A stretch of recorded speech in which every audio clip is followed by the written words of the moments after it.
Meu nome é Dani e estarei lendo o texto de Hildegard Schneider, autora e líder do Ministério World Wide Wings. O tema de hoje é: a dádiva do dízimo pertence a Yah. Tomai vosso lugar em minha canga e aprendei de mim, porque sou amável e humilde de coração, e assim achareis descanso para as vossas almas. Mateus 11:29. Estamos sob um jugo muito específico com Yeshua em termos de sacrifício. Como podemos ver no versículo seguinte, existem as seguintes ofertas: primícias, dízimos e ofertas.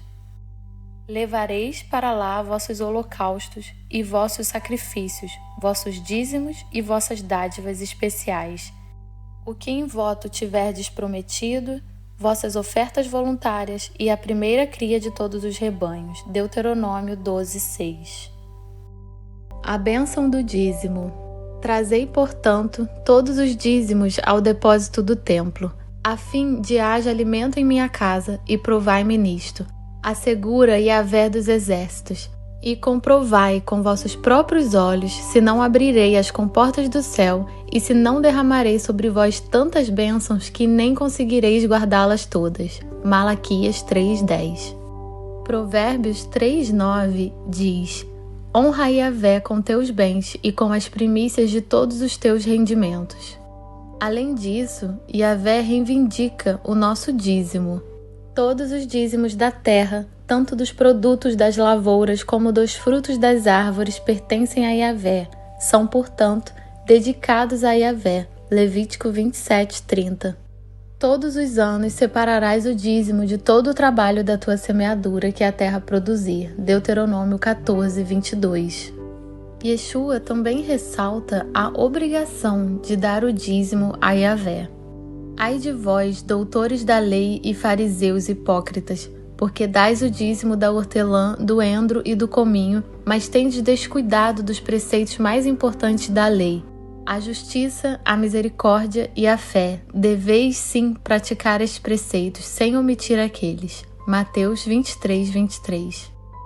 E Paulo nos diz como apoiar a obra do Evangelho.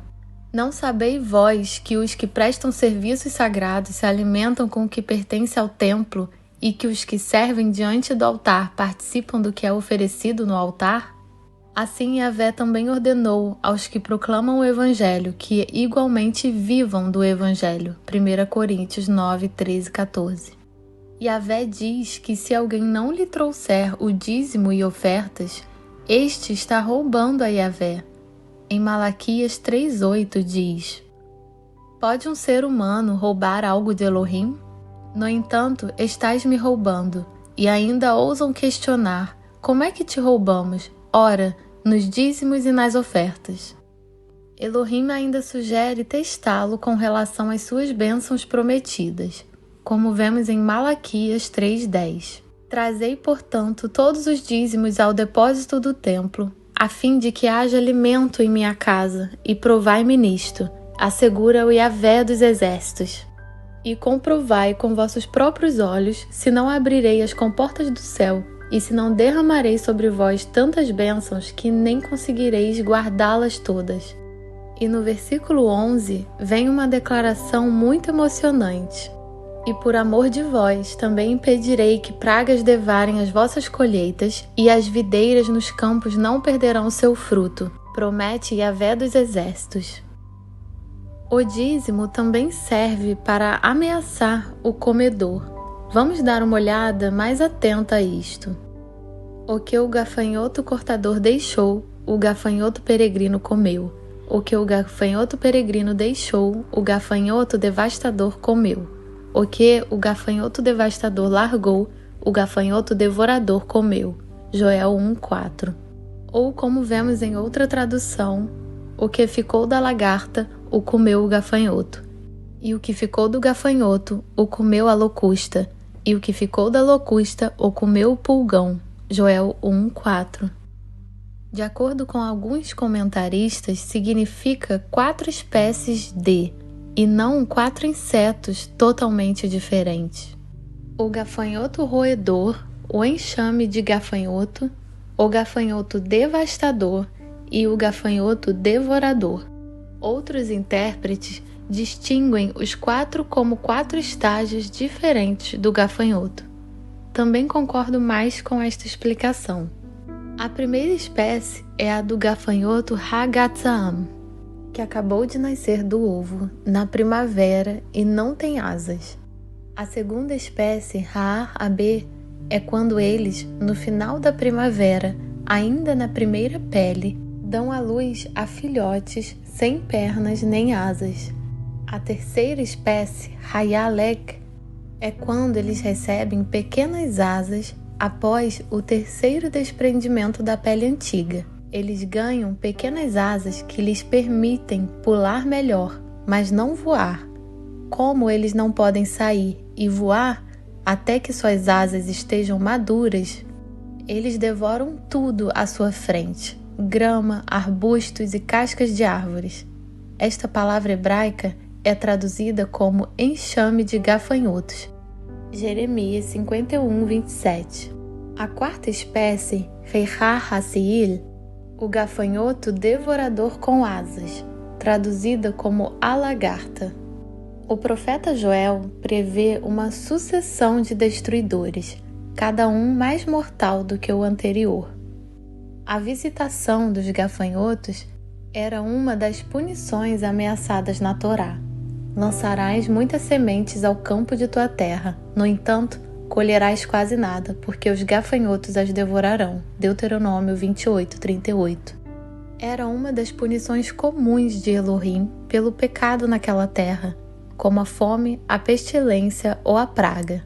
Assim, na dedicação do templo, Salomão menciona o gafanhoto entre as outras pragas que ele solenemente implorou para serem removidas se indivíduos ou todo o povo estendessem as mãos em arrependimento contra aquela casa.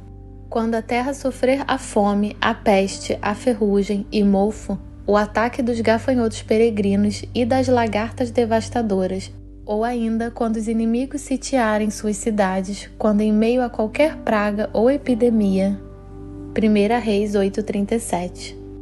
Traduzindo então, podemos dizer que Hassatan é o rei dos gafanhotos, ou seja, dos demônios, que comanda essas legiões e, através de seus demônios, atinge pessoas, famílias, empresas e nações com destruição, maldições, fracassos, fomes, dívidas, grandes perdas, falências e doenças.